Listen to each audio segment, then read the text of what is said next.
यदि आप सिनेमा के शौकीन होंगे तो आप मिस्टर इंडिया जरूर देखे होंगे। इस फिल्म में अनिल कपूर और श्रीदेवी मुख्य भूमिका में हैं। दरअसल इस सिनेमा में एक गजेट का जिक्र आया था जिसको पहनते ही अनिल कपूर अदृश्य हो जाते हैं। यह सिनेमा की बात थी और बात आई गई होकर रह गई। आप सोच रहे होंगे कि आज हम सिनेमा की बात क्यों कर रहे हैं। दरअसल बात ही कुछ ऐसी है।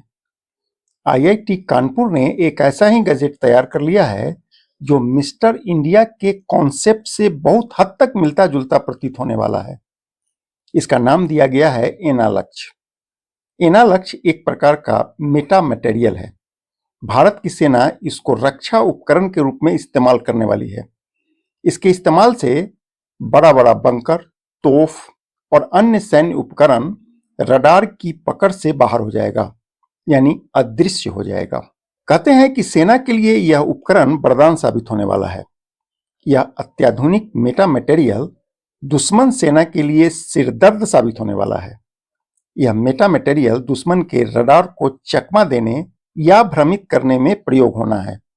इसके सेना में आने के बाद भारतीय सेना के ठिकानों का पता लगाना लगभग लगभग असंभव हो जाएगा। इस मेटा मटेरियल की मदद से सेना के बंकर और टेंट को कवर करने के बाद वह दुश्मन के रडार से गायब हो जाएगा। कहते हैं कि सैनिक यदि इसका इस्तेमाल अपने पोशाक में कर लें तो उनकी मौजूदगी को भाप पाना दुश्मन के लिए बहुत मुश्किल हो जाएगा। है ना कमाल की उपलब्धि। यह खास मटेरियल भारतीय सेना के लिए भविष्य में वरदान साबित होने वाला है। आईआईटी कानपुर को इस मेटा मटेरियल को तैयार करने में कई वर्षों की मेहनत लगी है। इसको सेना की जरूरतों के मुताबिक डिजाइन भी किया जा रहा है।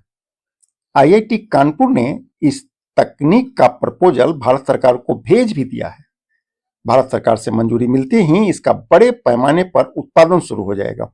एनालक्ष्य के शोधकर्ता आईआईटी कानपुर के सुदेश भट्टाचार्य ने सेना की मदद से इस मेटा मटेरियल का सफल परीक्षण कर लिया है। परीक्षण के दौरान भारतीय सीमा पर बने बंकर, टेंट और कवर को मेटा मटेरियल की मदद से कवर कर दिया गया। इसके बाद यह तमाम ठिकाना रडार की पकड़ से ओझल हो गया, यानी अदृश्य हो गया, और रडार इसको ढूंढ पाने में मुकम्मल तौर पर नाकाम हो गया। कहते हैं कि युद्ध की अवस्था में इसका इस्तेमाल करने से दुश्मन सेना को भारतीय सैन्य ठिकानों को लोकेट करना बहुत मुश्किल हो जाएगा। इससे सेना खुद को सुरक्षित रखकर अपनी गतिविधियां जारी रख सकेंगी। यह मटेरियल भारतीय सेना की ताकत को और अधिक बढ़ा देगा। इससे देश की सीमा अभेद्य हो जाएगी।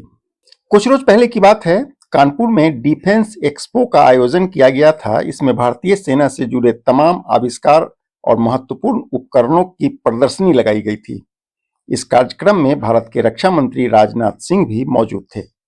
रक्षा मंत्री राजनाथ सिंह ने जब इस आविष्कार को देखा तो वो भौचक रह गए। उन्होंने इसकी खूब सराहना की। रक्षा मंत्री की पहल पर आईआईटी कानपुर ने एक निजी कंपनी से इसका एमओयू साइन कर लिया है। उम्मीद की जा रही है कि शीघ्र ही इस मटेरियल से सेना का टेंट, बंकर और जवानों की वर्दी अब तैयार होने वाला है। मतलब यह दुश्मन के लिए एक बहुत बड़ा संदेश है।